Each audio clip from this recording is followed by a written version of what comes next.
And I didn't get to interview David Haye today. I did him for some other people that I work for, but I couldn't get to BBC London because it was a really long, drawn-out process. But he is obviously looking forward to fighting Dereck Chisora. And at yesterday's press conference, which was a fairly low-key affair, we sent along our very own Ian Williams to have a chat with the Haymaker, and he started by asking him, well, it's the only question you really can ask, how do you feel about Chisora? I've never disliked anyone as much as I dislike Dereck Chisora. You know, the things he said, you know, the fact he attacked me at a press conference, the fact that he's been convicted for beating up his ex-girlfriend. Guys like that, I don't really have much respect for, and you know what, I don't like him. You know, there's nothing about him personally or what he does in the ring that I like, and I'm looking forward to punishing him. You know, he's done so much. He's got, if you look at his criminal record, he's never done any hard time. What he's done in the ring, I've seen him bite someone in the ring. He's slapped Vitaly Klitschko, he spat in Vladimir Klitschko's face. I've seen him grab someone and kiss them on the lips at a weigh-in, you know, causing pretty much a riot. He's never really been punished really for that either. So the British Boxing Board of Control haven't really punished him. They didn't give him a ban or suspend him. They just withdrew his license, allowing him to come and sign up with Luxembourg Federation to get this fight going. So he's never really been punished in life or in his sport, and I think that's down to me on Saturday night to go out there and really punish him. Does that make this fight different to any other fight that you've had before? Yeah, for sure. You know, I've never really had this amount of animosity towards anybody before a fight, and it's been good. I've used it as fuel in training to really push myself. You mentioned the license, everything like that. Now, people have questioned the sort of morals behind this, the ethics behind the fight, and the way it's been done. How do you feel about that? Yeah, I feel good. I'm going to go out there and do my job. You don't care what other people say? No, as long as they're tuned into the fight. You know, people say negative things about boxing in general. People don't like boxing. They think it's brutal. Two guys going out there beating each other, punching in the face. Some people hate that, and some people lobby against boxing. You know, do I have an opinion on that? I couldn't really care less. You know, I'm going out there to do my job. It's all above board. It's all licensed. You know, many people, 30,000 people have paid to see it, and ask each and every one of them. They're happy the fight's happening. All the people watching on Box Nation, you know, around the country and around the world, they're happy. You know, so I'm focused on the people who want to see the fight, not who don't want to see the fight. And you mentioned in the press conference that you've got no regrets from what happened in Germany. No, you know, I think anybody who gets confronted by someone like Dereck Chisora with a criminal record like he has, with the past record that he's clearly attacked people in similar situations. I think if Dereck Chisora says he's going to give you a slap, walks up to you, don't wait for him to slap you. How ready are you for this fight? Yeah, I couldn't be any more ready for a boxing match.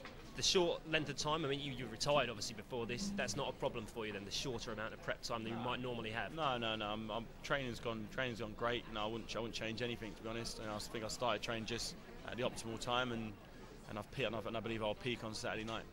Dereck Chisora says he's going to get crazy on you. Does that worry you? Yeah, let him get crazy. What do you think he means by that? I don't know. I don't think he knows what he means. He's just talking. You know, why didn't he get crazy in his last 3 fights, which he lost? You know? Does it sound like a boxer you think might struggle to keep his emotions under control in the ring on Saturday? I don't know. You know, he'd probably do what he's always done and just go out there and try keep walking forward, walking into punches. But you can walk into punches against people who don't punch hard like myself. But when you fight someone like me, you know, you can only walk forward so much before you start getting really badly numbed. Do you come out of retirement for this? What happens after this fight? I don't know. I'm just focusing just on this fight. You know, it was a one-off thing. You know, it was something that Frank Warren approached me and said, would you fancy fighting Dereck Chisora for X amount of money at this football stadium? And I talked to Adam. At first, I wasn't too interested, but once I realised the public interest in it and how much hype it would generate and how much excitement for sports fans, I thought, yeah, why not? It'd be rude not to. Do you like that kind of element to it then? The fact that the people have that interest in it? Yeah, of course. Yeah, I'm not interested in having fights that no one knows about. I've had plenty of those. I had plenty of hard fights that no one knew about. You know, it's time to have some fights that people do know about and do care about and do want to see. Final question: you're a Bermondsey boy. How do you feel about fighting at Upton Park? You know, I had no option in it. I had no say in where the fight took place. You know, Frank Warren just came and said, "This is the deal." And you know, I'm just glad that the fight's in London. I'm glad that the fight's happening in London, and I got an opportunity to fight in front of all my fans. All his fans. That's Ian Williams talking to David Haye at the press conference yesterday. Today, finally, there was a bit of edge in the air. I asked David about that, and he said that yeah, I felt it today. He said I felt it. There was a buzz, and he said it's because you get your shirts off. You know, you take your shirts off and suddenly it's your body and his body, and there's nothing separating you. And suddenly today, the little metal fence didn't seem quite so thick, didn't seem like quite such a big barrier. It looked a little bit flimsy, and they didn't touch it, which was interesting. No touching, but they were close. Don Charles was very verbal. He's the trainer of Dereck Chisora. He was very noisy, very verbal. David was giving it back to him. Michael Buffer was loving it. His eyes were glowing, Buffer.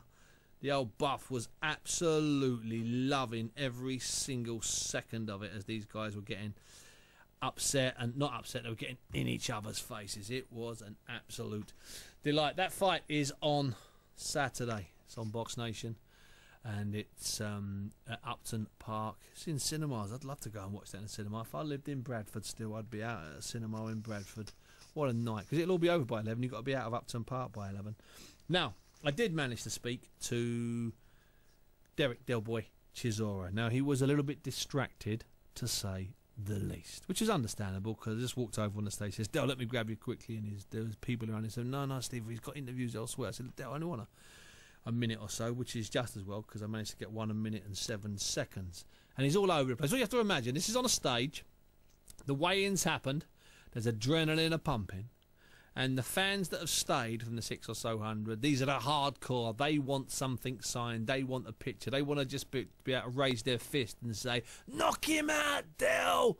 These are the hardcore. Their eyes are like fanatical. They're wide in love and adoration. And Dereck was there milking. David Haye had left the building. Dereck was milking this mob, posing and strutting. And he was all over the place. Anyway, I did grab hold of him, and I tried to get his attention. I did for a bit, and I said, listen, Dereck, I know, I said to him, that you used to look up to David Haye as a fighter. I'm not going to be trying to hide about anything, you know. I'm always honest with people, you know. That's why most people like me, because I'm an honest character. You know, David Haye, I watched him fight in your cool. You know, I used to go watch some of his fights, you know. And then, you know, they say money changes, and I think it changes guy. He become very arrogant. He became like, you know what, I don't care about anything. You know, it's not, you know, you have to be nice to, you know, when you go up, you have to be nice to everybody. You know, you don't have to, like, be like how he is, basically.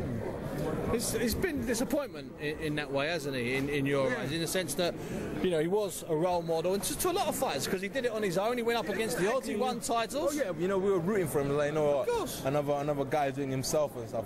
But we just realized, you know what, he's just being too big-headed anyway, so we're like, okay.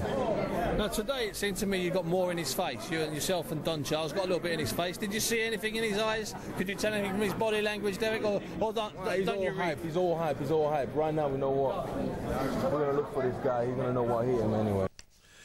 Yeah, that was Dereck Del Boy Chisora. I mean, there were several times there when he just drifted away. I had no problem with that. His mind's on the fight.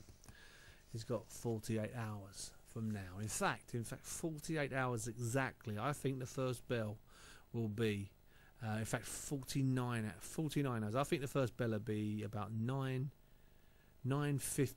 and 33, maybe 34. I don't know, maybe 9:57, 36. I don't know, something like that.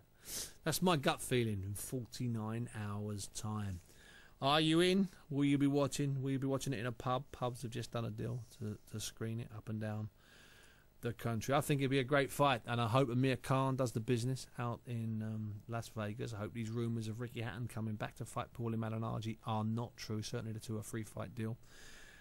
David Haye against Dereck Del Boy Chisora. They started fighting each other after the press conference in February in Munich. The first conference to announce this fight was May 8th, and it's been busy since then. Many people didn't think it would happen. It has happened. It is a monster, a beast. They will share more money, the two of them, I think, than any other boxers have shared. Two British boxers have shared in a British ring. 40,000 people. Be there and enjoy it. I've been Steve Barnes. Hope you've enjoyed the show.